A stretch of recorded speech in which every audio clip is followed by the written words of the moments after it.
ala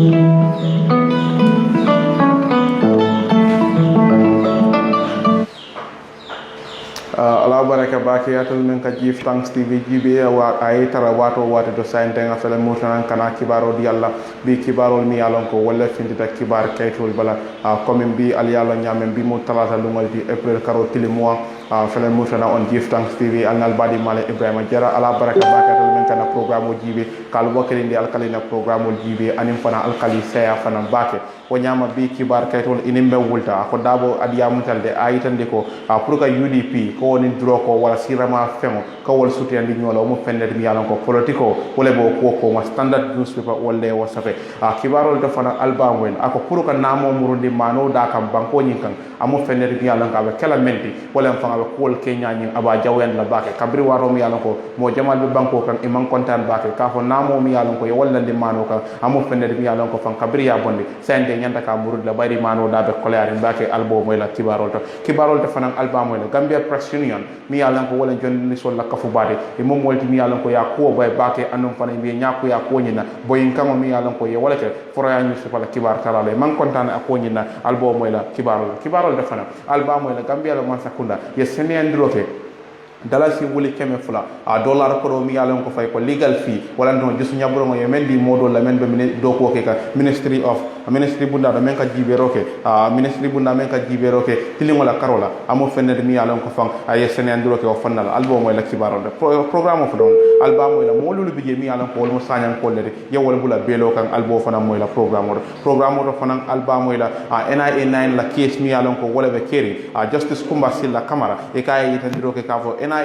9 mi yalon ko wala yanko baji anala molde ako kenya mi yalon ko be wala ke kan amo fener mi yalon ko balamba ya manya e be wala ke kan atanyin dinkra nyi do album moy la kibaro do fana album moy kuran ko amo fener mi yalon ko be sonaya kan dame wala mbasete de bar sainte kamunda men do man sa konkon area kan wala man sa konkon na commandant mara banko kan wol mo molti mi yalon ko man kontaan de ko wol be la nyambe mo na fo kan album moy la programme do fana album moy Idrissa Dabi mi yalon ko atlen chat la president de amo molti mi yalon ko amin jeddo kabiri ya fala no ka tambe tak kelo la nyaado wona ra sababu ar saya la lo moy la kibaro do fana album moy la Zakaria Kemo Conte e ka mo molti diam tan ako president barola man sakunda e complexe tala wala bulo notale ko la mi yalon ko wala be dende atani dalasi wuli keme fala dollar pour mi yalon ko be joro kala mo la men ministry of justice ako Kenya mi yalon ko wo kala ji o mo fener mi yalon ko waya yitande ko bulo notale baraka bake ale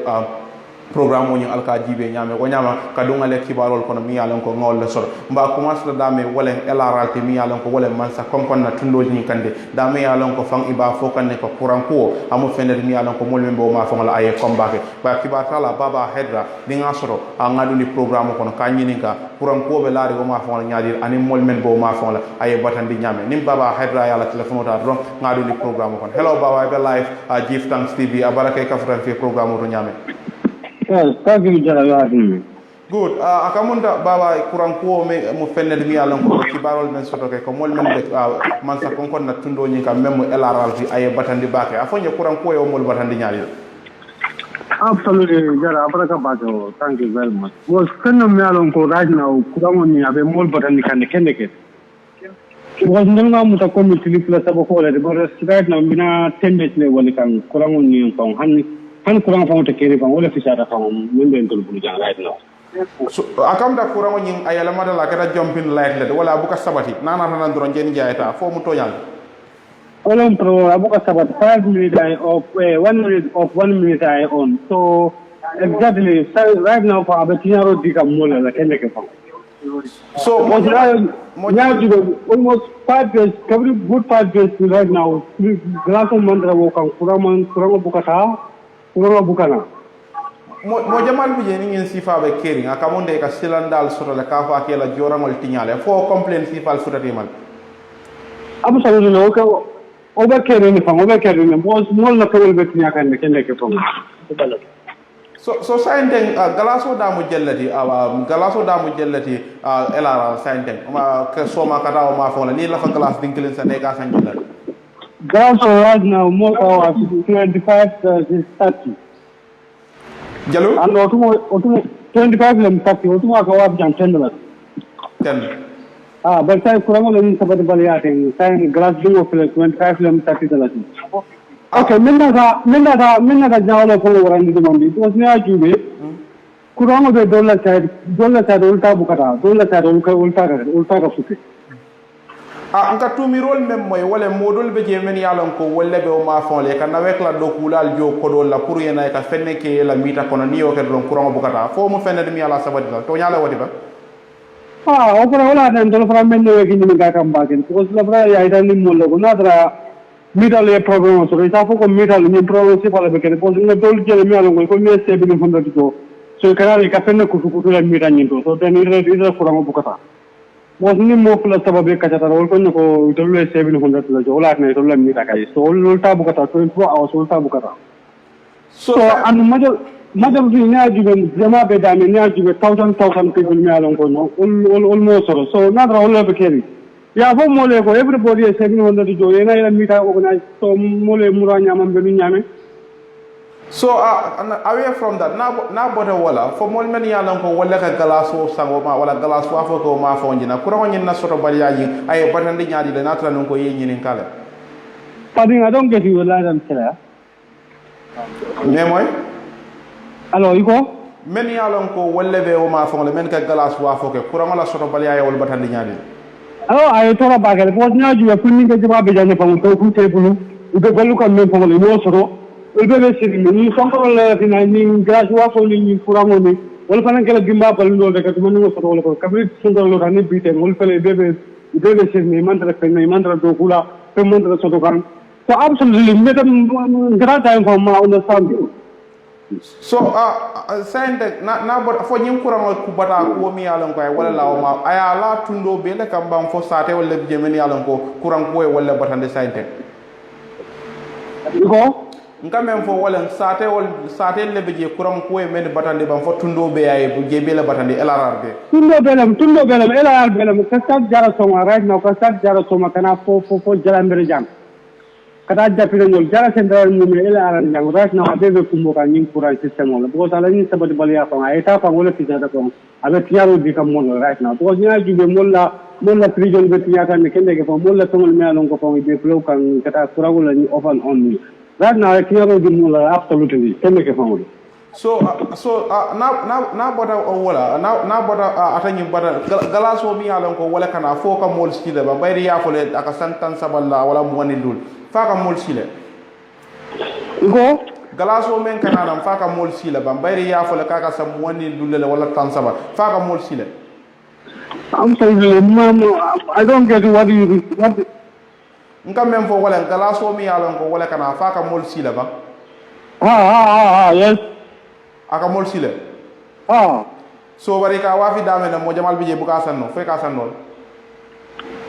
iko e ka galaso wafi dame na fo mo jamal bije ka sanno le ba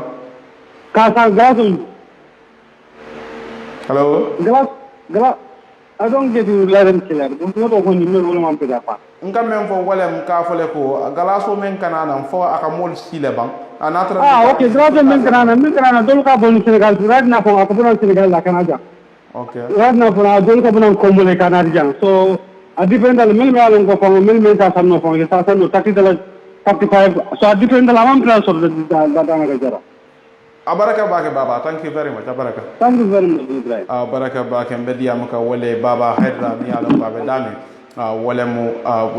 LRR ti dami yalon ko fa kamunta e ba foka nako kuran ko amu fennet mi yalon ko ay mol batandi o ma fa nyina bake handi ka tenten kibaro nyina ko dabo says linking UDP with drugs politically motivated Omar Ba wala sa standard newspaper aba sa ka wato ben e ko United Democratic Party la nyaton ko kuno wala kibar halal ko man dami yalon ko a foy pour kata ko wala ko mi yalon ko wala kata ka fo be UDP wol nin drog ko e bol la sugindi la nyola amu kulet mi yalon ko manke kudi mi yalon ko kunta wada male bare fenna mi yalon ko fam politique ko wala ba ko nyin ko ma yayi tande e ko police sol kera molti mi yalon ko sibit longo ye kankularo ke ka fo la patrol team wala la mol men yalon ko wala ko murmuno ke yayi tande ko bundum a modo bi je kamen ko man Yusufa Jamba amu molti mi yalon ko fa ya arrest le wala ya mutale andu ya muta menna a wala to ya muta men yalon ko ye wala kala amu molti mi yalon ka benu moto nete mo ko do mi yalon ko fa UDP la moto lam ya benu wala ko non atani dinkra ni to yayi tande bare tande ka fo wato menna yayi tande fam amu fenna mi yalon ko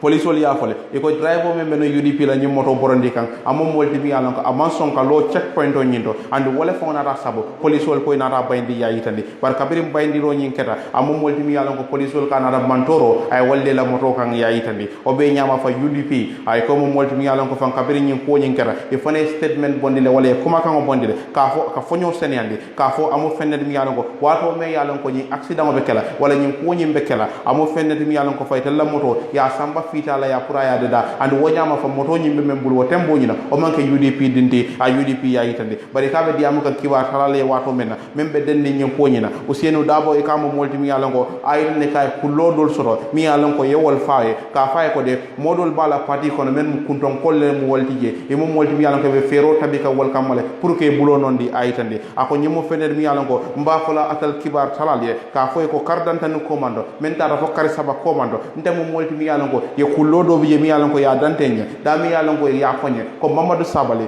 Ibrahima Diba Karafa Sonko honorable Souleymane Saho ya kumba jeti e mo molti mi yalon ko nyandake yamare pour yeke hakil tulalti ayitande ako nga foy fam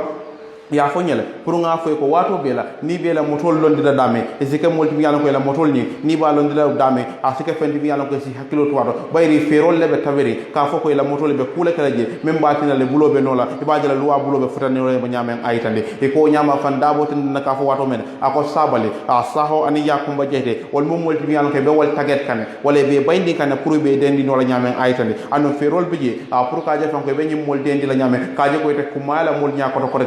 karte fo be sila banko nyin kay yayi tandi o be nyama fan dabo ten dende ka fo wato menna akon temo molti mi yalon ko lafta ka fole ko a UDP de e mo molti mi yalon ko fa akamunda e mo molti mi yalon ko fa narano ko agent criminality e mo parti de mi yalon ko akamunda ko mi yalon ko mun tajire yani pour ya ko de UDP mal buke dabula mo fe woto anu dabu ka bula je fanan aytande akon nyimu fenne de mi yalon ko pour ka tamandiro ke ka je fango sirama fenjawol ka dundi mol kan wala ko ke mol la motol kono a pour ke bulo nonde aka pour ko malunde aka mo kule mi yalon ko manyande aytande Ousainou Darboe wato ndenda ka fo wato men ako hani wato me yalon ko ndebe loya yala ndemo molti bi yalon ko ngabalane pour kata mo defend wala kata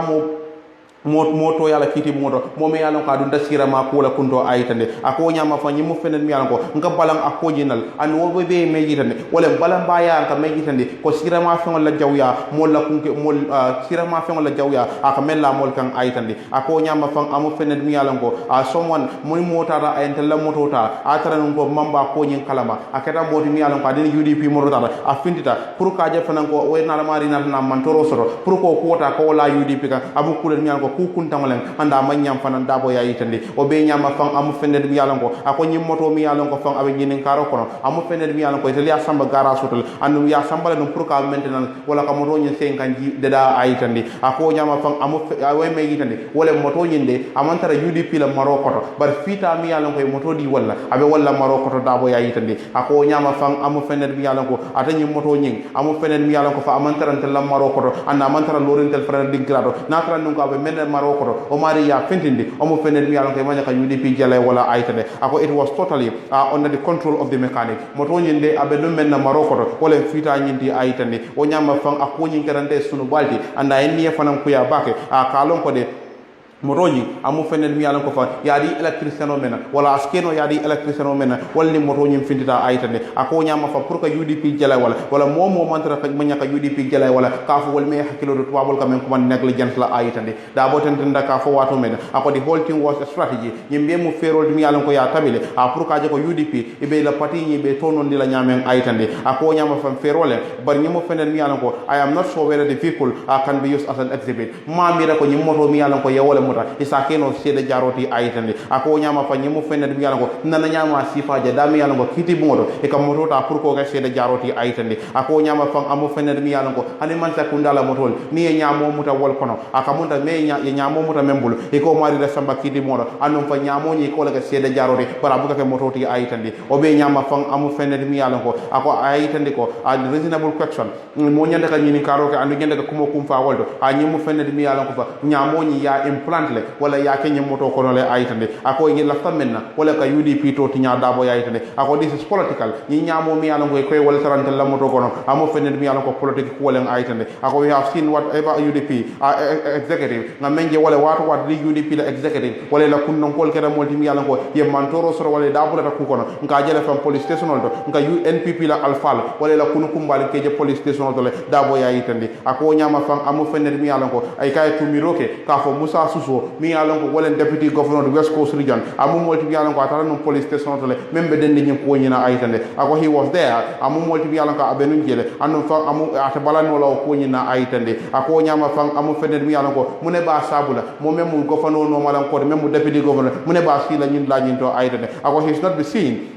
mantara ko wala manya kaje ko amum wolti mi yalla ko ara abe president baro wala no carte fo wala campagne ki kan president adama baro e gambia la nyaton ko pour ay ya tombon ko teke aytani ako ngamira fa a public service commission même mu jamala do ko bundade anen fana men ka tamandiro la de do ko jamala do ko la nyanda ka ma nyame aka jikita ko nyanda ka lod lata buza su sola ko to la aytani ako bayri ngalo ne ko siranti o mi yalla ko wolbe public service commission mole mati mi yalla ko ala do ko no bake andum fana mole mati mi yalla ka clinta anda wasata fana aytande ko nyama fa at ngaji ko amanta sonna mo morandi yela nyi commission wala nyi bunda to nondi a primary la hajo kan wala la kunkilina nafa kan ayitandi war kibaro mumendi wala ko Ousainou Darboe adiyam ta kibatale ka fo ko fero fere mi alon ko wala tara pour ka fo be UDP anim fanan dro ko e bol suti andi la nyola amu fenen mi alon ko politique wala ba ko nyin koma a standard newspaper ya safe hanbe kamunta Lamin Fati mi alon ko atabe wala be URR mi alon ko fa wala basira tundo kante amu molti mi alon ko fa akamunda sante ya fole e ko passé de courant ko mi yalon ko wala be je ñi watin kono courant ko ñi akamunda amuruta nyamal bar mol men yalon ko fay ko wala ko man gambana la al ci hekkat dol be je mi yalon ko fay ke fowol mu jongol lari wol mu molti mi yalon ko fa wala ko akamunde be karamodo be je mi yalon ke ba lo kan garwal ye do ko ñi ya commencé la ñi watin kon bara mam be ba ke dron e ko police wol ko ye do ko ñi yalon de nga Lamin Fati ni nga soro nga du ni programme kon hello Lamin be live kinga be live a Give Thanks TV baraka nga soro programme to ñami Abaraka Ibrahima. Good. Lamin ka commencé do akamonda courant ko mo fenel mi yalon ko nyin lokumol mbota men kono ya fole ko courant ni amu fenel mi yalon ko fan ay bata ko la mol kam men yalon ko wolle be basse sanden courant la al halo wa be laari nyaadi do ma fan ya sain dal mo ba fole asicata la sain because wat tambiran wot ma ka kuntum nenu kono ngalo nyanga ko ay ko la di mo la bata bot saina ta funu ko ni wato e do ko do kelenu so kunu da be basse kono ba ko senke kam bar jamal ka fanye kunu kurambulu dal normally basse a nyama ni tin dan tamen tambeta bot nata confirmation ko santol to la kuran be dum dame to kaji be je fanam fanta nata je nyama le men kita fatoro ti an around diabu bo diabu wole men fanya hanta info afisata follow ke war hanta man normal because mostly tel kuran kana uraro le suto dorne ka from 5 kata 8 o'clock in the following morning so throughout the day abu katar caring. Yeah, well, fato la mafana dal wal fana disenti wal fana yo disenti no wala mi ko amang stable follow comme aka ikaw tilo la one side de mo sa fana 8 hours contract wala tano other side so bar basse kono kunu nyol tabe 24 hours but di fa tilo bilo e so mandala basse fana start ka sinya fula sila akatu flow la kata kana in other side so temporal dala hanta man normal follow but it's better at least kabiri ñing kuran ko ñing keta ngajala fondin kew dol bije silandiro kala ka fo be gerew kala wala no protest kala ata ñin dañi do protest ñin fana da kala no protest man na ke because comme nga fo te ñame brio do ko damuta don so modi aje ko sai ko dina kan normal so amanje be protest la o ko la fana na soto so de bume yalon ko abe protest ni na ko kala ma yeni men fo wala min ko ni IGP la mo diamuta le yes kacha ko lay ko ye hold on follow free ya jube do ko be kerni wato ya jube fo courant be tala normal na man ta normal maybe the mission it is van de grand la planète la le ni be escort fana jube la de la protest ni kala ni akara man ta normal for these days yes ni wato so tem follow be ko la mo la follow so na bota wala akamunta garwal ben yalon ko fay ka wala ko mani jongol la dolke ko mani gambara akamunta ibe do ko ki ka wo ma fa nyina la kabri ba fo kan ko la nyantol mi yalon ko wala be bul men ke fan ko mani forola wol bo take bul wo ma fa nyina ye do ko commencé ko ma fa la bar kibarol nga men soro sande ya yide ko la do ko nyi ya londe de afo moli al halo be nyaadi le garwal sande ya woto ko mi nga fa nyame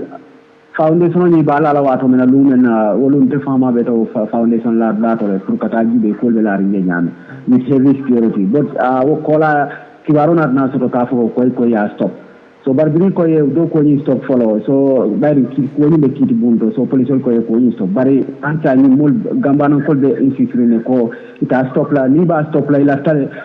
police le written document di la ne yalon ka be sign authority member sign la ka fu ko je bula sa tari ya stop ito yo mari long o ko la ni va balle fana ya fa ko karle ko nga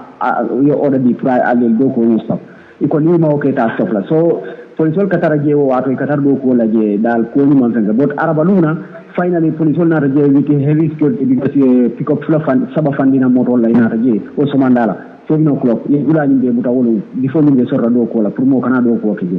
so wolune a delegation na ta soto me yalon ka buta banjul woni ni gamba na kebal ko ne pour ni ben fatoto pour ka ko ni kacha so kacha ko no data ila gamba na keba do nyem foni me yalon ka te ma be kacha da wol mi ndi ko ye kuma ni me no wol mi ndi ko ni lafta i kana do ko ni stop foy pamito ta bidin pamito ta so itane ne ni tan dila wol ko ni ko bidin pamito ta foy alkalos camponi lani sefota bar sai wol man so adile la for nearly 2 years now be no makay man so adile la so sila te bidin pamito so no so ni nata police ke banata foy sa man jare alkalos campo alta area council drone den tel ba ko fonko dilal la pour nal frère je do be bidin pamito dilal but to dia surprise ina ta base kata building mito ta ita area council according to them before the area council deputy commissioner of police call ke jele kaf antani la ni mul bena kan let them grant them the building permit so with their document so ina ta je yo information o di yemen ta je ko moni fa wa ni fa ko still now we cannot the building permit you know la finally alkalo alla kaytul ni de ba stamp table alkalo kay stamp table se fota table so until fante building permit o di no la wol alla because malo land ni be allocate ni nyaw nyanden ko lan ni muntel fan talati fan le tambo nda tak kayto ka do bar fan le tam mata mo bulu intel na member so leader so le fan tam lan ni wol fan ya grand ka di molla bari ko still now for alkalo as camponati so ye burndi ba ko take so still now ya je ko according to them intel men do men ko sai an sai de down le kanadron sai tel kay men fo wala min ko tilifula o tili sabay be fonela o kono folo ni han tay ma nyaaje tel be konne do ko wala le hanna da police bi ne be arrest bari be konne do ko la according to them lamen fo mom normal procedure de ñinen kuti mi yalon ko akadale ka ke o ma fo ni la fa karam molo le ka bula ñen sim falle no fo gambana because of gambana la case wala le iba treat kan in a special way yeah maybe as keno procedure ni be keri because ni ya ko do ni problem ni si fa man tra kono ku jama ka ko do ko bu ko kala muta kono but comme construction be keri karambul ku ko ton ka fu ka bidin pamita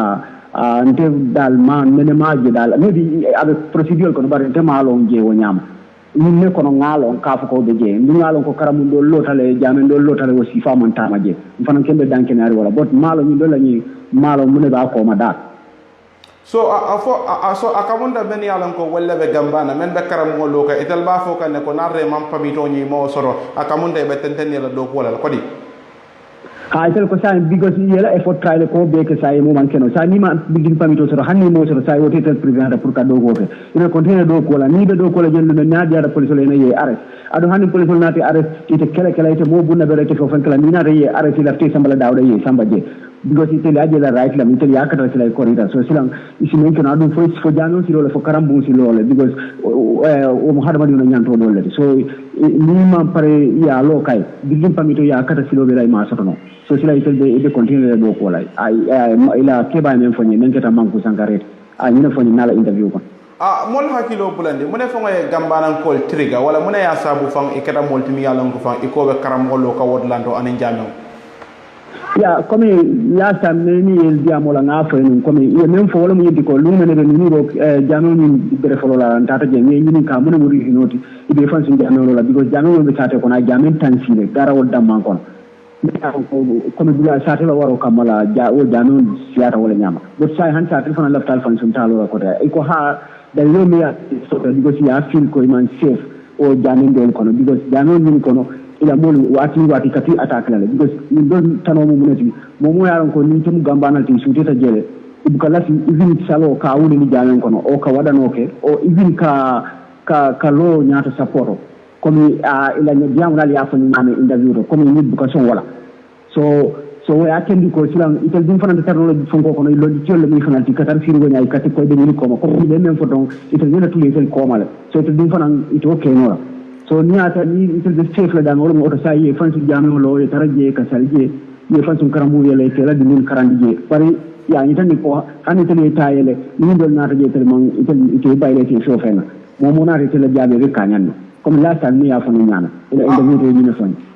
wati follow police wala yela support didal wala yela fasaro yitan didal kabire ka bero nyilla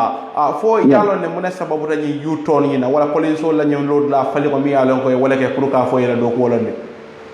ya lod la follow into because after you meta in process hotel kadal be ma sotono so ina ta bri pareta jame bere follow la wato mena ye security informally and wolum security je baake kadula be muta before fang wato be sila security na je according to them as early as around 2 am so mandama suto talamfula suto le frata je kadula be muta o suto la isi la je le fo fana o te pour ya make sure do ila la dana de problem kana tije ko kana tije fo do so manda wato sita do ko nyanta kala wato men ya be ke wato security be je very highly so akitala fana fo do ko nyum botala fo after around 3 be security be sate kono pour kaje ko kayro sara kene pour be silari ni del kanta comme diamo ko ni kanta sere nyola wala kana ke nyaado ma pour del kante taraje ba do le man atto so mo yaje ko lum police wali support le but after all it police clean nata order di ko te kafu ko ye deploy station ke je ka itani kamol samba je pour ye je bula folo bayri matani tata court le ni karakilindo ko samba court le auto bayra be court le lo folo do ko lo folo fo court ya senen so bari ya itani ko itel to ke no itel kay sinci ko be traile ko rita sai ko dam ta sai andi tel fan support la faster so sta inte do ko dam ta stop la abaraka bake lamin fati thank you very much baraka bake kibato Allah lamin fati mbediya maka wole kabri wato mi yalan ko fam ka munta gambana ila mol men yalan ko wolle be gar wolle be la jikla teyo yitandi kan ne ka fu karambo ila ftaka wollo ma fo ina anin jaman kabri ba fu kan ko be sabat den sada yin kan ne bar bunya manta re kan wo ma fo ina no ya sabu ila la faka fero ta pour ka karambo lo ma fo ina par sante me même fo ka wolem wadi follow police wole e fa sala ka je fanko ye berola atanyen la nyi bar berela ko la ni waden ko ne be kan di kan ne ka fo ye ke bolti mi yalan ko fa do ko mi yalan ko be walla je e sa londi folo bare ko be bala mbaya yitande kan ka fo ni waden ko da maye woldi nin kuma ga ko nyi do aka munta be moti mi yalan ko tel beten den la do ko nyi na hande katanten kibaro nyi na ko government clarifies 200,000 rohingya legal fees akamunda standard newspaper wala safa meya safa wala man sakunda la diam lati Ibrahima Ji Sankare e ko tambini chochola mi yalan ko le be laring atanyin ko nyin kunna tola wala membe bularing akonyi noma mi yalan ko wala be denden dollar wuri keme fula ko nyina e ka mo fende mi yalan ko tambini molla men ye do ko ka je kunun anembi man sakunda la kunu kumbal men fanna mi yalan ko wala ka jibe roke tilimo la karola e ko gambia la man sakunda e be la fula ka senendi bake anim mol ben yalan ko wala be bantala bankol ka tambini tubi rolla mi yalan ko wala fora ka fo nakare ni tapale ya wala dunda akonyin kono e koy mo molti mi yalan ko be la fula ka senendi ka fo amo fende mi yalan ko kodol mi yalan ko wala jota nyim molya membe dende may marla kesla da mi yalan ko gambia be jede ka konyin kiti wala ka tambi akonyin nyato e ka ne silol tatale man sakunda la diam la Ibrahima Sankare ya yitande e denda ka fo wato mena ya yitande fan kodo membita kanyana dollar kodo wuli keme fula amu fende mi yalon ko men ya jo wala Organization of Islamic Cooperation de memu OIC de andu ya jole kaje wala ya dire comme en jus nyabron ka di gambela loyal la men be do ko la Ministry of Justice a membe den may mar la kes ni na ya yitande e ko tambe ka tambe ni ko la al halo be nyalari nyame gambela man sakunda e be la flaka senendi bake ka fo la kes mi yalon ko wala be ICJ memu International Court of Justice de amu fende men yalon ko wala be tambe men be loya ya ke kan akonyina e ko kafo do bije mi yalon ko fe ka men commande law firm la anim fanam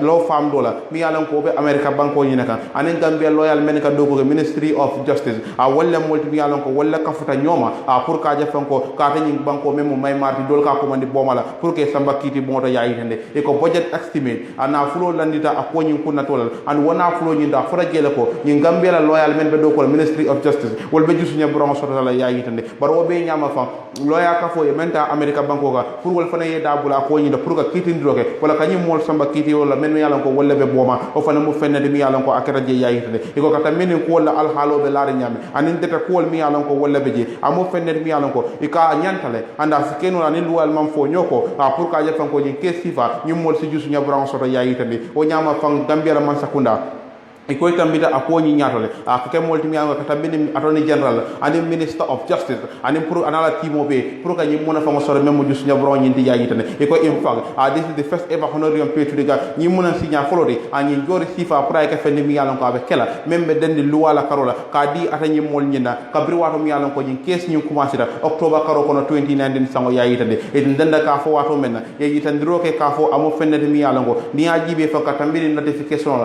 wala safero mi ko ay wala ke ministre memar la tiling wala karola mu molti biano ko ay safero kele pour ka je ko nyina fulo nya be soto no la nyame and waya sabu executive memo kunton kolti wala fanan kera molti biano ko ye la fo yitandi akoni nale wala ye kamodi le pour ka fo ko nyin sikeno fende mi yalon ko sidi ya yitandi e ko nyama fan ka tambini kuma kan wala men fora ka fo na kare ni tapale ya wala dunda akoni kono ko bangladesh wala keda molti mi yalon ko ye na fulo di gambe bankol gambe la man sakunda la diamla ibrahima ji sankare aka manke bangladesh ti andum fana amum fende mi yalon ko fa amanke banku ko den mi yalon ko wolle na flodi gambia la aytande ako bari menkata wala OIC wala kara mo mi yalon ko fa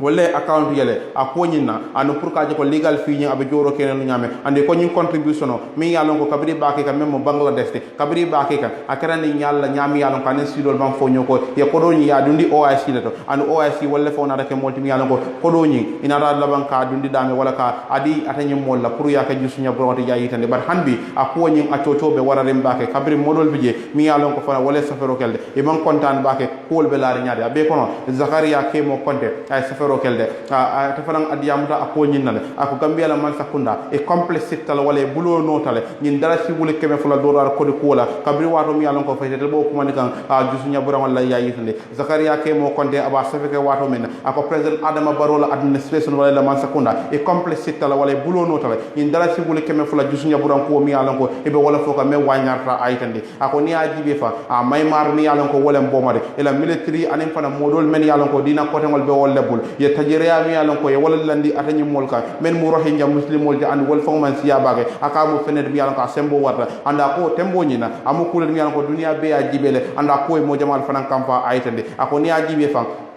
crackdown wala boyen kango mi yalon ko ka wala ka tani rohingya muslimol la anyon tajireya asifa mu fenet mi yalon ko man siyade bari ni ajibe fa amu fenet mi yalon ko mantora sangaral ay wala la rohingya muslimol kan waya sabu fan wol kata molti mi yalon ko e bota bangladesh e bota kata molti mi yalon ko e bota rohingya e bota damen fa wala maymarde kata atani bangladesh ayitande ako nyama fa ngi mu fenet mi yalon ko yo ke men kama kata sta bangladesh ya ke men kama wala be kananola nyim faare jawoni mantora ko mi yalon ko wala be laari kan ayitande ako nyama fan amu fenede mi yalango a sifade anen men mulunda wala 1994 rohingya 1994 Rwanda genocide faare jawo men kata Rwanda banko nyinga amu fenede mi yalango ani wala kanyanta ayitande ako nyama fa rohingya muslimol ye masaka wala faare nya jaw ye wala kila atanyen lañida ani wotembo me yalango nyin tajirani klimbal yawe larika mo jamal bije mi yalango wotembo nyina e mankuma wala man diyama ko nyina ayitande ako nyama fa Gambia wala gata banko mi yalango e suuteta anum fana mo jamal bije ye warandi bake duniya kono Afrika jangan dunia kono kabri wato bi yalon ko ministre men ka jibero ga tilimale e ka men ko mandi ba tembe dula akada moti mi yalon ko mo jamali asute ay lord la mi yalon ko ay walta pour ka ko nyiro hinja muslimol men yalon ko wolle bota boma maymar katambe ke la ko samba international court of justice pour ka fanko men yalon ko fa wolle be walla nyim boma la man sakuna de même mo maymar e be konti bono la nyaade le la nyi khadama di ya nyande tinya anin tilimbalia mi yalon ko ye walla mol kan aytande ako amu fenede mi yalon ko kamunda kabira ko nyimbe keri mo jamal bije mi yalon ko inate dabula ko nyinda ka fa saroke ata nyiro hinja muslimol la campagne okay aytan ako it was a ball courageous and moral decision amu kulet mi yalon ko kule menji nyata wakilo le jisu bengole yelo la mi yalon ko yewolta aytan de ako tembo nyina gambe mo bankole mi yalon ko mantle of leadership nyata ka ya kendo yewolta pour ka je ko tambi bankol nyato nyin tajire ni tilimbale ami yalon ko wala lata nyimol kam men yalon ko bulo me ko be batari nyi rohinja muslimol pour que la ko samba international court of justice pour ka je fanko yeke molti mi yalon ko fa akamunta maymar memo bomade ke konti bo aytan de ako kabiri nyin ko nyin keda na rek fanti mi yalon ko fa akamunda kuma kangol na findi ka fo fanko jusunya burango wala be kala fendi mi yalon ka vita fo dala sibule keme fula dorar ko wala fendi mi yalon ka be pela wala badi bola men bulu wala OICD ka di mon la men yalon ko wala ministre ba tambedute anen fana solicitor general torna marina men yalon ko wala benonje anen sainte men yalon ko wala be place o nyindo ministre Dawda Diallo pour ya legal service wala do ko men ken wala karola aytane ako is quite shocking ako nya amu fenen mi yalon ko ani ko ya warta bake e bulo notale anen kule fana man mi yalon ka manjinya aytande ako nya ma fa pour paiement no nyi wala nyi joro pour ay ke fendi mi yalon ka di nyi molla membe dende nyi rohi njala kes nyina amu fenen mi yalon ko fa niajibe akamunda joro manya kata mo kunkile nal bulle amanya kata ba tambe du bulo sakantuma Dawda Diallo ko do nyi nyanda ka jo man sakundale bulo Zakaria Kemo Konte ya yitande aw be nyama fang amu fenen mi yalon ko ako ngin loyal mi yalon ko wala tambita ako nyi nyara même gambia loyalty e ka do ko ke gambia man sakunda ye do ko men ke make kunkile naye ye do ko gambia man sakunda la ayitane ako anu kabri bo do ko ke kan jamala na fulo wala dunte la ko nyin kunto ako bari ni ajibe fa ila responsibility mi yalon ko fa wala dunoti ye menta wala do ko mi yalon ko ye wala ke amu fennet mi yalon ko fa pour que compenser wala monitoring compensation mo na fulu jusunya brone pour ka dila amu fennet mi yalon ka ma nyande andu wo manke fengo fendi pour ko kumo kunto sutiyade na kare ni tapale yalen ayitande aka ko nyin amalo warta bake andu fa amu fennet mi yalon ka suno warta pour ka jibo gambia la man sakunda be fintla ka fa faro ke nyin kola ko mi yalon ko na kare ni tapale ya kolem aka mu kula mi yalon ka ma nyinya ate ayitande o nyama fa ko press release man sakunda e membonde amu fennet mi yalon ko kuma kensengolen be kula fa sa kan ko mi yalon ko ku kan samale and wonyama faylam do kulal le nakareni tapale mi yalon ko yewoleke mi ya sabu fam fo gambe dingol e kada molti mi yalon ko déclarer sur président barol man sakunda la karola akoy be wala yitandi kande aytandi ako nyama fanyi la jin kenya e meke wala ya sabu jamala la fo wala jamala jiko akada fendi mi yalon ko fam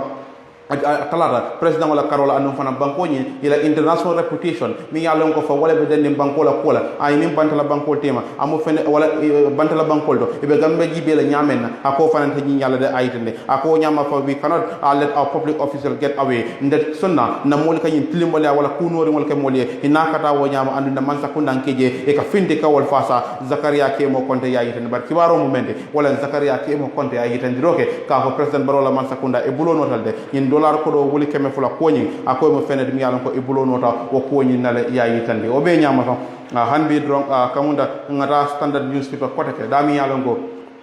minister men ka jibero ke julayani safaro la karola anen fana ku ko tamal men bedden fannin ko la do ko la amom molti mi yalan ko adiya mutalde ka fo namo mi yalan ko wala kala wala be lare mano kan mi yalan ko ye wala bonni komanto ni o namo nyi murunden abe ko wala ke nyaani aba manen dila bake wala be al halo manen dila bake la ayitane tabora boja wala yo standard newspaper e ko minister mi yalan ko wala ka jibero ke julayani safaro la karola e ka men ko mande sidi ketala e ka tale yayitande ko man sakunda man fere soto pour ko namo la ni mano da kan kota kede kabri wato mi yalon ko faya fole e ko sandata no komando kambe la man sakunda kara mol mi yalon ko na mo men belari mano ko kara fenne bi yalon ko ya bondi le ya yitande e ko 2018 saw gambe la man sakunda na mo men belari mano kay ya bondi le ka je fen ko hane fem mantra la ka andi yo ke men kam wala pour ma do da iba sabati ndino la nyade ka je ko moni yalon ko wala ka mano sang isa iba sanno la nyame ya yitande bari ko be nyama fam amu fenne mi yalon ko jamana na complain wala yel kalamiro yitande ka kontan bal ya yitande ka fo fa namo mi yalon ko ye wala bonde mano da kan amu fenne mi yalon ko menyin tembo me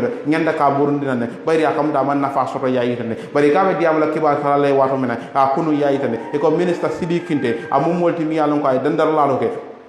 ka fo fam amu fenet mi yango pour ka lo dulata kam namo murundi mano da kan koteke amu kulel mi yango abe ko wala al halo manendila molla balunya abo manendila bakele ayitande ako nyama fam bring it back this time pour ka nyin juuti wala do namo nyi murundina mano da kan jang amu fenet mi yango banko molla kumbo abe wala la fala de ayitande ako benyin tembe mento sainte amu fenet mi yango price wala no fegol da amu fenet mi yango fa kamunda abe larin fenje mallaka ako ni ajibe namo be okono exchange rate memo falingode banko banko falingo aw fana mo fen mi ala ko da bi jele anin fana la men kala kon da men kala container fananga anin fanna ko te kon ako be mo fen mi ala ko mu bata ko waldi aytane ako nyama fa amu fen mi ala ko ate accurate la wala ate fen mi ala ko sabat la pour ka consumal ngani ala ko fa wala multi mi ala ko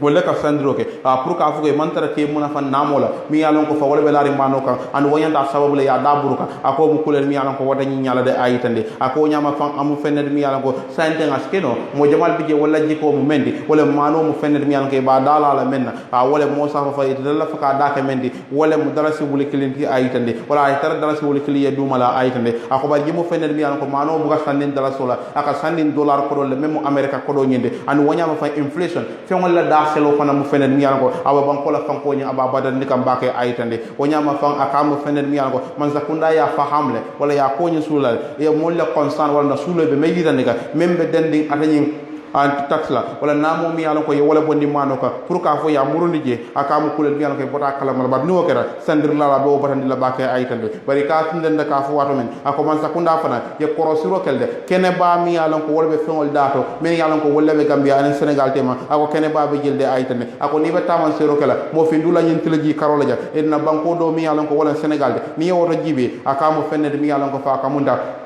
keno be jelde ayitande ako ni ajibe fengol da minister of trade wala be diamu kan ako ni ajibe fengol da amo fenne mi yalon ko fang akamunda su mo jahali wala su keno fende mi yalon ko ni ajibe fang akamunda 80% hike in price kemo ko mesid la tan se fengol la dala fa amo fenne mi yalon ko meya sabo wala external factors fanna dol bije mi yalon ko dol be banda dol be je wol be konoto wala fende mi yalon ko wala ya sababu ayitande akabe kono lori fengo o mi yalon ko fa wala poro pour sembe dula o mo fende mi yalon ko mu bata ko wolde anum fanan ka je fango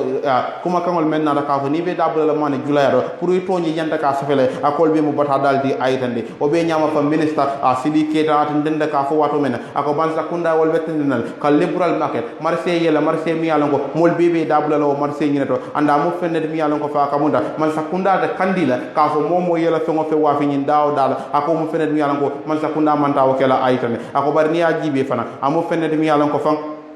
ni ajibe ibajale ko amo fenede mi yalon ko fa Senegal banko nyika wala no ni Senegal banko jibe amo dilemu dikrati mi yalon ko fengol kasa mennaji ako ni ajibe fa man boto Senegal wala Gambia jan wuli kilin keme sabale bari fa ni tara Senegal man boto kasa wuli kilin keme woro ta woro wala anin kononto ayitande ako ne sukuro da jibe Gambia wuli kilin keme nani anin woro anin dalasi woro ayitande ako sukuro kasa menna Senegal wuli kilin keme nani tansey ani lulu ayitande ako e bag of flour mi yalon ko wala farignori wuli kilin keme sabaka sa wala Gambia mi dara Senegal wuli kilin keme lulu tan sey anin kilin ayitande ako ne tawir lan tulo jibe aka sa wuli kilin keme nani amwan anin lulu Gambia ni dara Senegal ka wa wuli kilin keme sey tan lulu anin nani e ko minister Sidiki Keta mi yalon ko fang atala minister de men ka jibe roke julayane safaro la karol atale be wo yitande kan ka fo amo fenne mi yalon ko fengol da mi yalon ko fang wala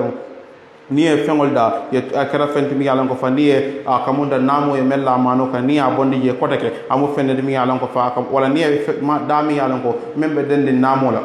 ye mella mano kan na kara fendi mi ko ya murundi je kotake mantoro damma abe wala lala mol kan tanyin sandir lal kan ayitandi bar kibaro mun ka meyi tandi wala minister akoy man pare folo de man sakunda pour ka jafan ko ke molti mi yalon ko fa ya tanyin fengol ni pour ke be da tala ye namo mi yalon ko ye wala le kan e ba bondi la nyame ya yitande pour ka kibar labon ka wodundi natran ko Mamadou Sabale natran ngo soto dron ngadundi programme o nyi ko natla be kala mo labon te mi yalon ko ba sot la programme o nyi natra ayala telephone tale ngadundi ka nyi nga nyi latest development wala mi yalon ko wala boda ministry of trade e be mom kune fokan atanyin ko nyindo wala e be ko mi yalon ko e wala fokan anu nabode o fanan akamunda man sakunda ko ma ko mi yalon ko ye wala bondi membe dending akamunda fengol dala walantuma membe dending atanyin juice nyaburang le ko be mendi la ministry of justice la amo fendet mi yalan ko sabali ba kontan baliya yitandi ka o fanal na yala telephone ota ngado ni programme ko ne ka nyini ka ala mi robe ni fanal ta nyali ka brin ko jamal bidi men yalan ko walla be fendi kam banko ni nga fale no kibaro dol ka ko usenu daba mi yalan ko wala United Democratic Party la nyaton ko amo molti mi yalan ko fale fa ko ferol bi jël mi yalan la fa kam menki kam Mamadou Sabali ka bulo nondi natra no ko sabali yala telephone ota ngado ni kibaro ko na kamunda sante tara kala telephone ni ka wanyama dron ba kundura wal ka fale ko ala baraka bake ale wato men da ka Giftang TV jibe fo ni watin kono ko de ke arami salumo ngana nan dami yalan ko bita programme lo kamen ko man ko randu yalleti la kata nga modo fana ka tanyo ya kulla al halo be lari nyali la banko ni ka wanyama ka fale ala baraka bake al badi mala Ibrahima Jara ala jibero mi yalan ko wala ka ala wala men ko molla programme la kalwa kelini ka fale ko le ke molti mi yalan ko al sa se ya fana ya yitande ala baraka bake thank you so much for watching.